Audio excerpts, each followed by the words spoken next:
Good morning. Ayan. Naiinggit ako sa mga bata. Hindi ko talaga magawa yon, di ba? But praise the Lord kasi may mga batang ginagamit yung talento nila to worship God. Mayroong isang lalaki na kinausap niya yung kanyang magulang. Sabi niya, Ama, Ina, pwede ko na bang makuha yung aking mana? Wow, sana all may mga mana, no? And then sabi ng magulang, bakit mo gustong kunin yung mana? Sabi niya, kasi malaki na ako, gusto kong i-explore yung mundo, gusto kong mabuhay mag-isa. Dahil yung mga magulang ay likas na mapagmahal sa kanilang anak, wala silang ginawa kundi sundin yung gusto ng anak. Binigay yung pera, yung kayamanan, para dun sa kanilang anak. Itong lalaking ito ay nagpakalayo. Ginawa niya yung dapat niyang gawin. Nang ibang bansa siya, nag-enjoy. In short, ano yung meron siya, ginamit niya at para maging masaya.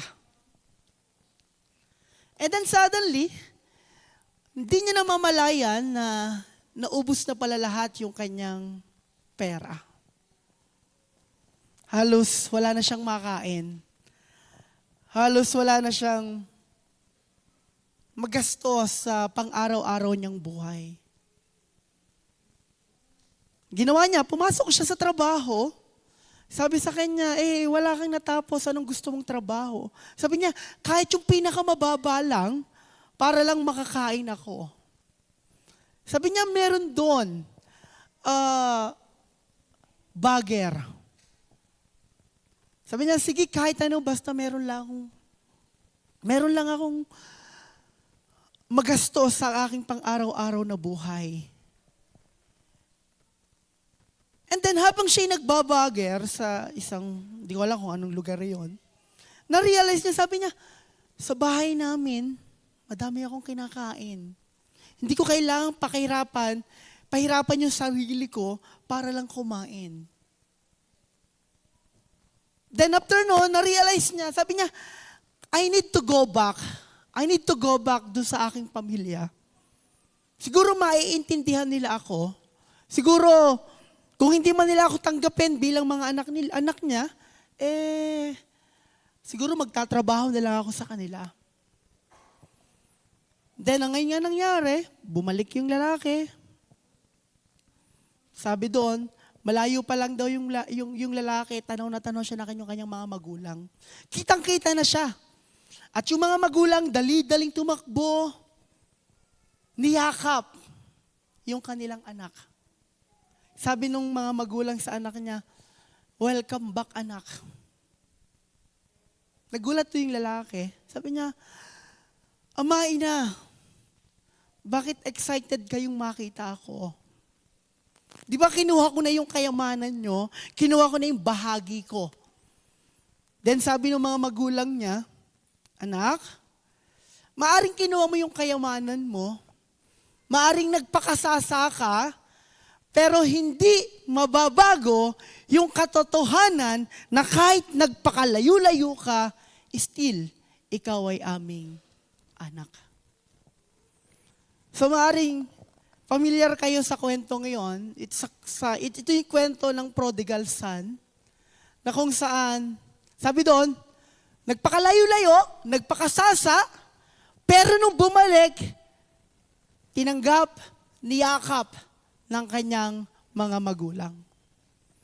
This morning, ang ating pag-uusapan, it's all about the limitless love of God. You are always loved by God. In Romans chapter 8, verse 31 to 39,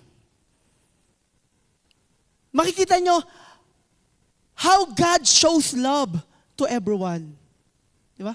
Pinakita niya na yung bawat isa, sino ka man, ano ka man, mahal na mahal tayo ng Diyos. Romans chapter 8, pinagtatalunan to. Sabi nila, John chapter 3 verse 16 is the heart of the Bible. But when you read Romans chapter 8, you will see it is the greatest chapter sa Bible. Why? Because it start in 8 chapter 1, sabi doon, there is no condemnation in Christ. And in verse 39, sabi doon, no one can separate us from the love of God. Imagine niyo yun?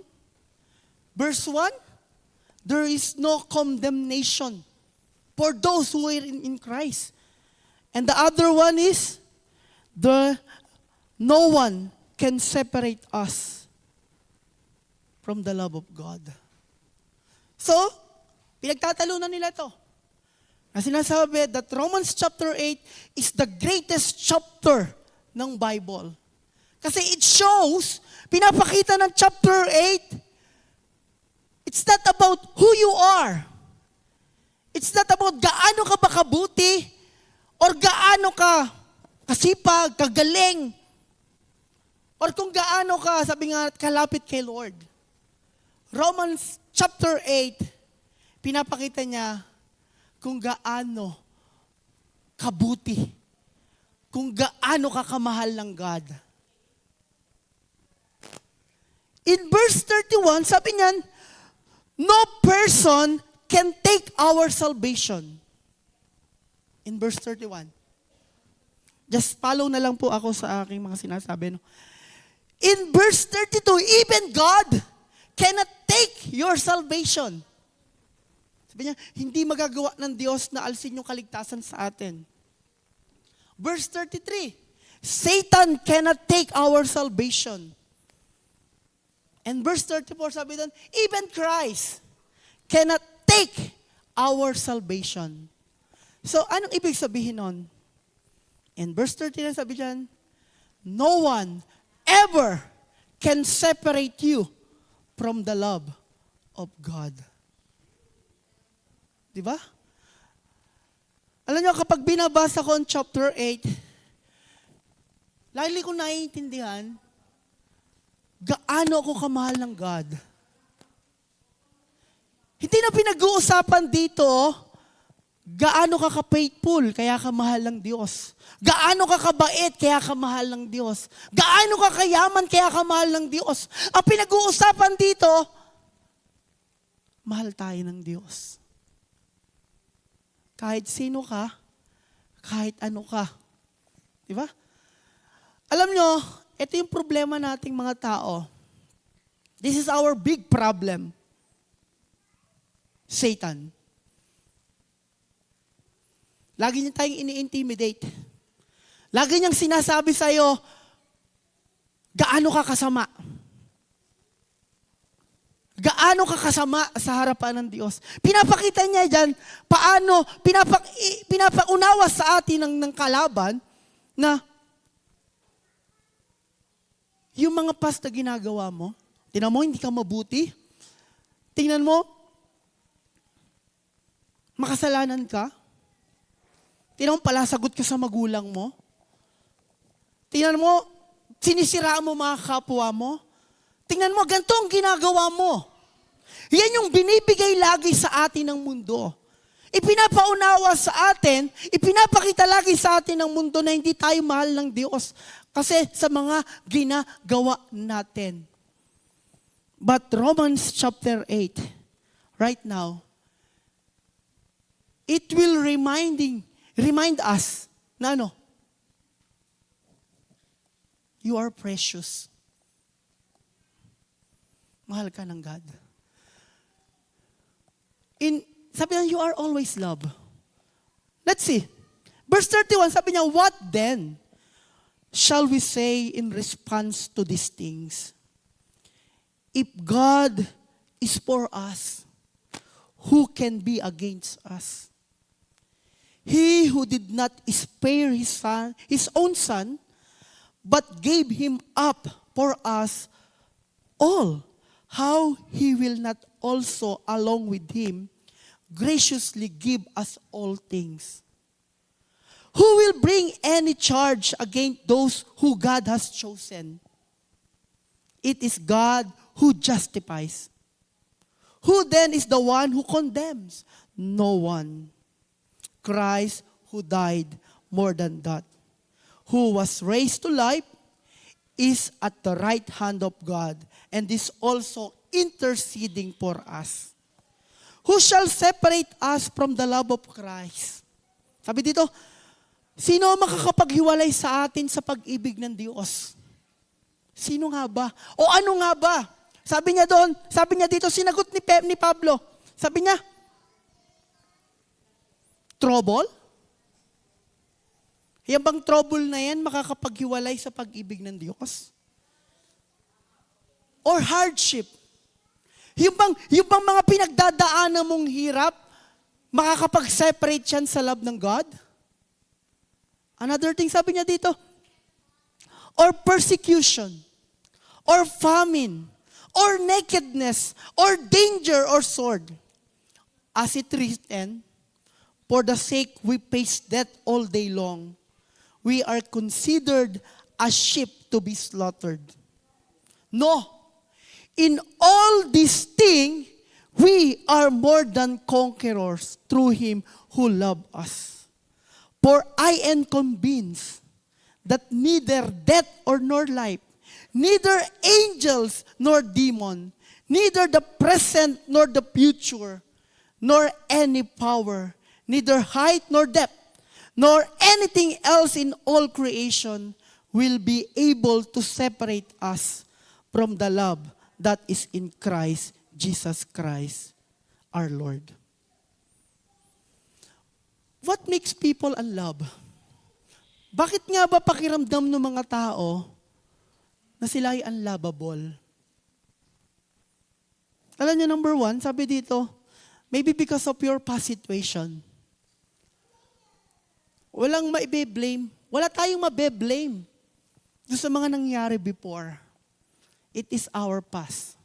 Remember that. Pero minsan, itong past situation natin, ito yung nagiging dahilan bakit pakiramdam natin, we are unlovable. Di ba? Sabi niya, sino makakatanggap sa akin? Suwail akong anak. Barumbado akong anak. Masama ugali ko. Di ba? Sino ang magmamahal sa akin? Ito yung pakiramdam ng mga tao ngayon. Another thing is, why makes people feel unloved? Because we are busy to please people. Masyado kang busy na i-please yung mga tao sa paligid mo. Gusto mo laging yung ginagawa mo nakadepende sa kung anong sinasabi nila. Nakadepende kung ano yung idea niya toward sa'yo. Ano pa? Sabi niya yung lack of communication. Minsan maraming tao hindi na nagsasalita. Kasi pakiramdam nila, they are unlovable. Infidelity. Conflict. Yung pagiging alone. Yung too much expectation. Ito yung mga dahilan. Bakit pakiramdam natin we are unlovable? But always remember this. Number one, sabi niya dito, in this chapter, in this verse, sabi niya, a love that never change. No person can change Christ's love for us. The love of God is the synonym of salvation. Tandaan natin yon. When we talk about love, it's all about salvation. It's all about how God loved us despite or in spite ng mga bagay na meron ka. Diba? A love that never change. Alam niyo, tayo mga tao, yung pagmamahal natin minsan nagbabago. Saan po ba nakabase yung pagmamahal natin? Minsan, we love people based on how they treat us, how they treat you. Right? Minamahal mo yung tao kasi maganda yung pakikitungo sa'yo. O kaya, maganda yung sinasabi sa'yo ng mga tao, kaya mahal na mahal mo sila. O kaya, mahal mo ang tao kasi meron kang napapala. May nakukuha ka. Pero paano, halimbawa, na yung pagmamahal na yon hindi na nangyayari? Wala ka na nakukuha. Diba? Wala nang binasabi sa iyong mabuti. Sa palagay mo, mamahalin mo pa rin ba yun? Minsan, di ba, hindi na. Kasi yung pagmamahal natin, based kung paano nila tayo itinitreat. Pero sabi dito, yung pagmamahal ng Diyos, kailanman hindi nagbabago. Kung paano mo tinanggap ang Diyos tung unang panahon, na nagpasakop ka, sumunod ka sa Kanya, still, yun pa rin yung pagmamahal ng Diyos na meron niya sa'yo. Hindi nakadepende kasi yung mga elder masisipag, yung mga diakono aktibo, yung kabataan nagagamit sa ministeryo. No! Hindi yun ang basihan ng pagmamahal sa tao. Mahal ako ng Diyos kasi pastor nagpipreach. Diba? Mahal ng Diyos ang mga kababaihan kasi active sila sa gawain. Okay, mga Sunday school teacher, yung mga bata. No. Hindi basihan na ikaw ay active kaya ka mahal ng Diyos. Even in the deepest secret ng life mo, even doon sa mga bagay na ginagawa mong hindi tama, still, mahal ka ng God. Dapat laging tandaan natin, no one is perfect. Walang perpektong anak ng Diyos. Sabi ko nga sa inyo, if you feel perfect, kung pakiramdam mo perpekto ka, hindi ka pupunta sa church. Why I need God? Kung perfecto ako. Why I need God kung alam ko sa sarili ko, hindi ko na kailangan ng maraming bagay. Kasi perfecto ako. Mga kapatid, why you are here? Because you know in yourselves na you need God. Right? Amen? Kasi hindi ka pupunta rito kung hindi mo kailangan ng God. Kaya lagi mong tatandaan, kahit may bagbago sa'yo, kahit ano yung ginagawa mo, kahit nagkukulang ka, kahit nagkakamali ka, mahal tayo ng Diyos. Kung yung pagmamahal natin sa iba, may kondisyon, yung pagmamahal ng Diyos, walang kondisyon at hindi nagbabago. Kung paano kanya tinanggap nung walang-wala ka, kung paano kang tinanggap nung ikaw ay nandun sa pinakang mababang uri na kalagayan sa buhay, ganun pa rin yung pagmamahal sa'yo ng God. Because God's love never change. Lagi natin tatandaan yon. No problems can change Christ's love for us. Another thing, sabi dito, a love that never fails. Pag binasa niyo po yung verse 36, sabi niyan, for your sake, we face death all day long. We are considered a sheep to be slaughtered. Paul quotes Psalms 42 verse 22. Sabi doon, para tayong tupa na kinakatay. Alam niyo po yun? Sabi niya doon, ipinapakita sa atin ni Paul na yung idea na even God loves you, na even na mahal ka ng Diyos, Na even na ikaw na yung pinakang mabuting tao o mahal na mahal ka ng Diyos, ipinapakita niya, still, there's a tribulation. May mga bagay na hindi maganda. Yung mga expectation mo, pwedeng hindi mo mangyari. Pwedeng hindi mangyari. Maring yung mga bagay na nakikita mo, hindi yun yung mangyayari. Kaya sinabi ni Paul, para tayong mga tupa na kakatayin. Kasi ipinapakita niya dito na na faith in Christ need to be tested. Laging tatandaan yun. I have faith in God, you have faith in God, and that faith need to be tested. Why? Bakit kailangang i-tested? Alam niyo po ba, according sa pag-aaral, tayong mga Kristiyano, remember, all over the world, hindi tayo na-praise, but rather, we are all persecuted. Yung sinasabi niyo po na ang Kristiyano mamahalin ng mundo, no? We are all persecuted.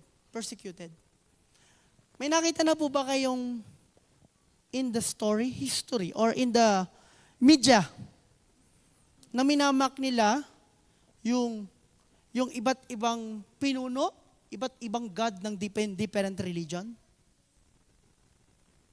Sino yung madalas pinoportrait kapag minamak nila? More on Jesus, di ba? Naalala nyo ba yung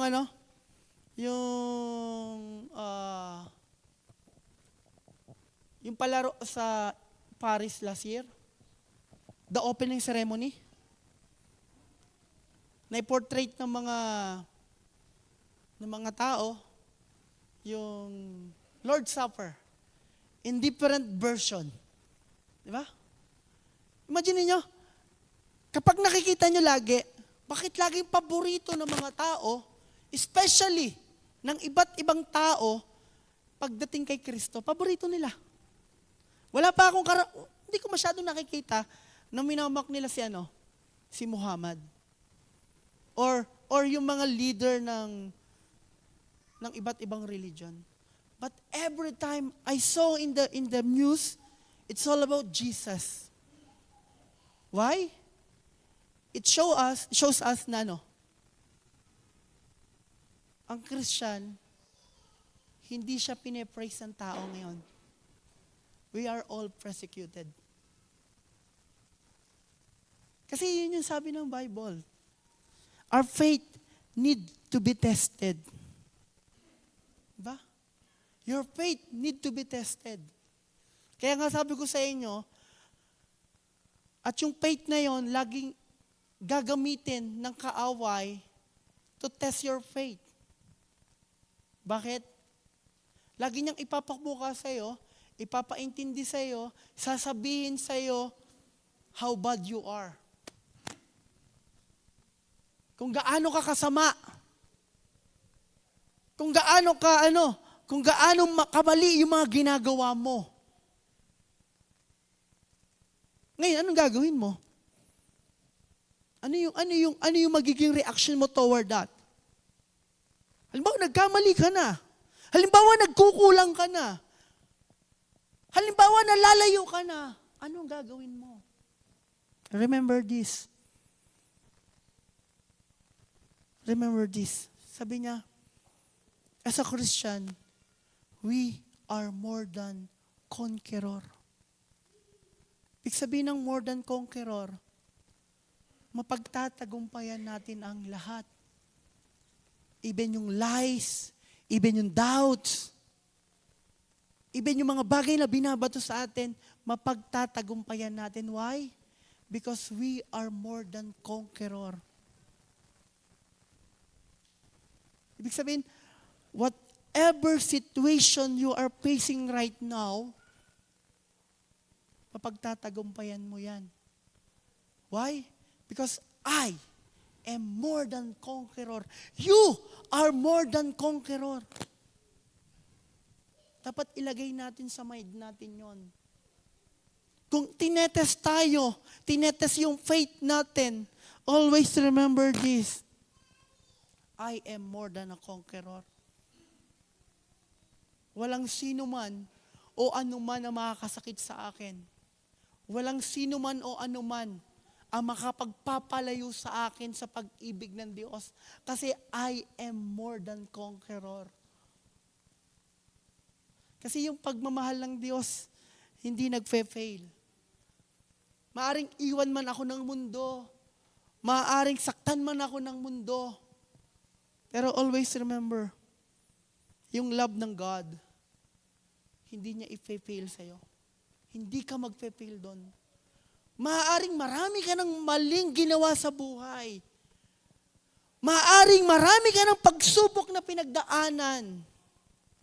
Pero kapag tanda mo ito, yung love ng God, yung pagmamahal mo sa God, kailanman hindi naging mali yan. That is the best decision na ginawa mo sa buhay mo. Yung magmahal ka ng Diyos. And in return, ganun ka din kamahal ng Diyos. O higit pa yung pagmamahal sa'yo ng Diyos. Because, sabi nga dito, faith in Christ is triumphant. Magtatagumpay po tayo. Magiging matagumpay tayo. Kasi we have God. And that is, the God na yan, yung God na yan, ibinigay sa atin yung idea na mapagtatagumpayan natin ang lahat ng bagay. And number 3, sabi dito, a love that never ends. Di ba? Ngayon yung pagmamahal, lagi minsan may kontrata na. Di ba? At minsan may katapusan na din. Yung love ng mga tao ngayon, minsan by contract, or sometimes, nag-e-end na agad. End of contract. Di ba? Pero sabi dito sa verse 38 and 39, for I am convinced, nor life, nor angels, nor principalities, nor things present, nor things to come, nor powers, nor height. Sabi diyan, no any other created thing will be able to separate us from the love of Christ. Mga kapatid, are you convinced? Convinced ba tayo? Sabi kasi dito, sinasabi ni Pablo yung lahat ng sitwasyon sa buhay. Diba? Even the present, the future, yung sitwasyon mo. Sabi doon, no one can separate us from the love of God. May mga challenges ka ba sa buhay? Or even yung mga answered prayer? Or even yung sitwasyon na pinakamahirap? Sabi diyan, ilagay mo sa isip mo, kailangan magkaroon ka ng confident na this thing cannot separate us from the love of God. Mga kapatid, pag pinag-uusapan o pinag-uusapan natin yung love ng God, minsan ang ating isip, pagdating sa love of God, Jesus sacrificed Himself para tayo tubusin sa ating mga kasalanan. Pero alam niyo po ba, yung sacrifice na sinasabi na yan, sabi nila, ma-enjoy mo lamang yan kapag dumating sino? Si Kristo. Pero alam niyo dapat mga kapatid, yung love ng God, right at this moment, nararanasan na natin. Na-enjoy na natin. Napapakinabangan na natin. Don't wait sa pagdating ni Kristo para sabihin mong mahal ka ng Diyos. Dapat right at this moment, alam mo sa sarili mo, mahal ka ng God. Nararanasan, nakikita, na-experience mo yung mga bagay na yon. Kasi alam mo sa sarili mo na yung pagmamahal na yon, hindi ko lang mararamdaman kapag dumating si Kristo.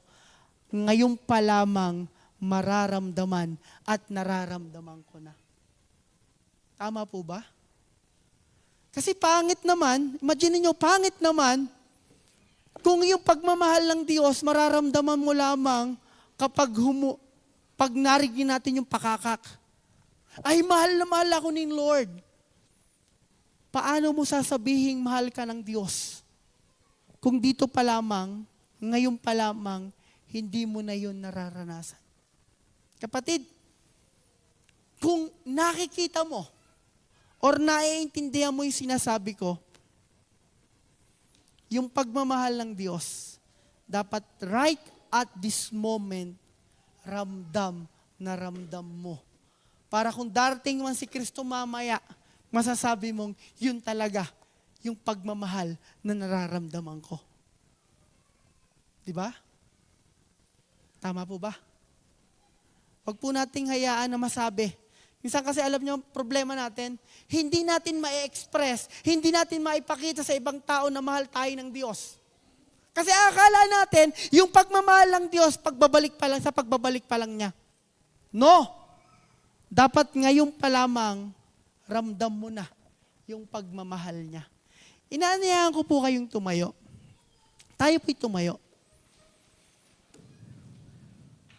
Di ba, minsan ang hirap na ng buhay. Di ba, ang taas na ng bilihin.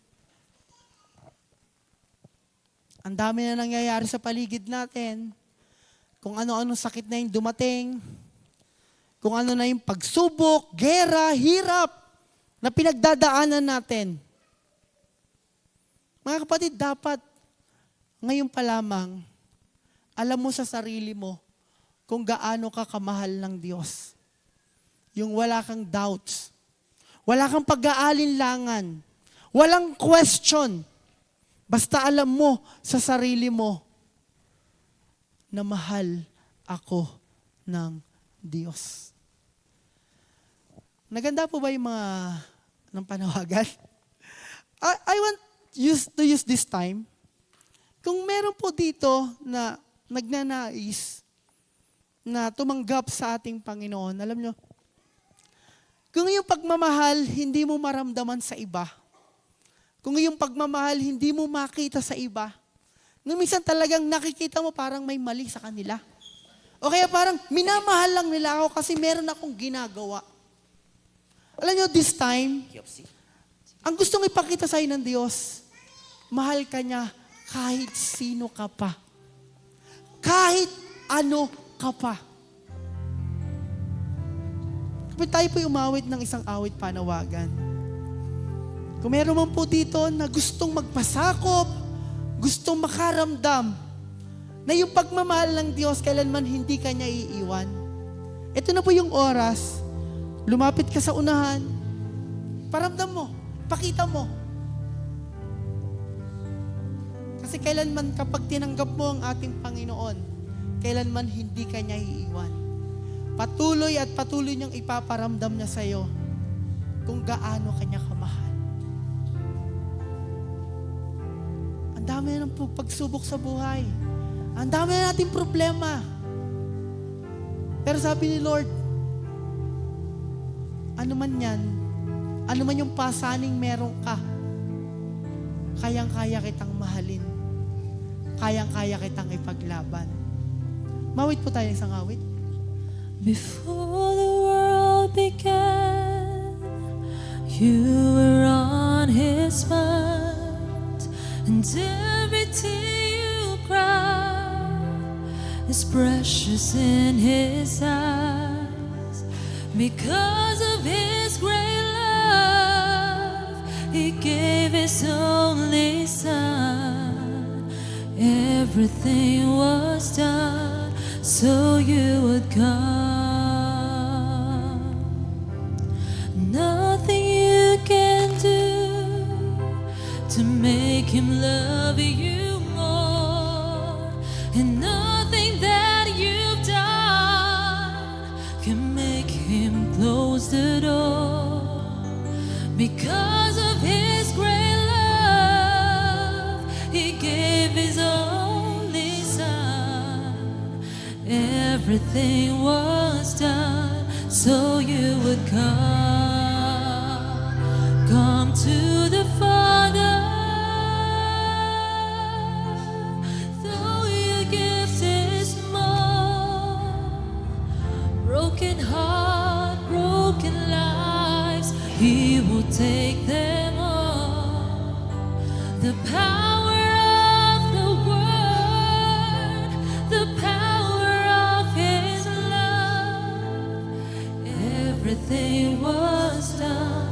so you would come. Tayo po'y manalangin. Let's pray. Father God, thank you so much for this morning. Thank you, Lord, sa opportunity, sa promise, Panginoon, na mahal nyo kami, Panginoon. Regardless kung sino kami, regardless, Lord, kung ano kami. Thank you, Lord, for this promise na bilang mga anak nyo, dapat maramdaman, maranasan namin, at maipakita namin sa buhay namin that we have God. Na meron kaming God na nagmamahal. Na meron kaming God na kahit ano kami, Panginoon, tatanggapin kami. Lord, thank you for this opportunity. Thank you, Lord, for the privilege. At dahil dito, Lord, meron kaming kapanatagan. Meron kaming assurance. Meron kaming hope, Lord, na hindi niyo po kami iiwan. Na hindi niyo kami pababayaan. Lord, salamat po. At doon po sa mga kapatid namin, Lord, na may mga pinagdadaanan. May mga pasan-pasan sa buhay. May mabibigat, Panginoon, na dahalahin, Panginoon, sa kanilang pang-araw-araw na buhay. Guluman nito, Panginoon. Kahirapan. Sakit, Panginoon. Lord, at this moment, Lord, we ask you, Lord, maging tunay ka sa buhay namin. Paramdam niyo po sa amin, Panginoon, na yung mga bagay na pinagdadaanan namin, hindi po namin to dadaling mag-isa. Dahil ikaw ay kasama namin. Lord, maging totoo ka sa bawat buhay namin. Hayaan niyo po na patuloy naming maranasan ang inyong pagkilos, ang inyong pagkupkup, ang inyong pagmamahal sa bawat isa. At hayaan niyo po, Lord, na patuloy naming makita, Panginoon, na meron kayong magandang inilalaan, Panginoon, sa bawat buhay po namin. Lord, umaasa ako at nananalangin na ang mga miyembro, Lord, ng iglesyang ito ay patuloy niyo pong sasamahan. At kailan, Panginoon, hindi nila mararamdaman na they are alone, sapagkat alam namin, Lord, kasama ka namin sa lahat ng laban ng aming buhay. Lord, bless us, O God. Give us more wisdom. Give us more knowledge, Panginoon, so that we can walk doon sa daan na nais niyo pong lakaran. Salamat, Lord. Salamat sa magang ito. Ito po ang aming dalangin. In Jesus' name, Amen. Pagpalain po tayo.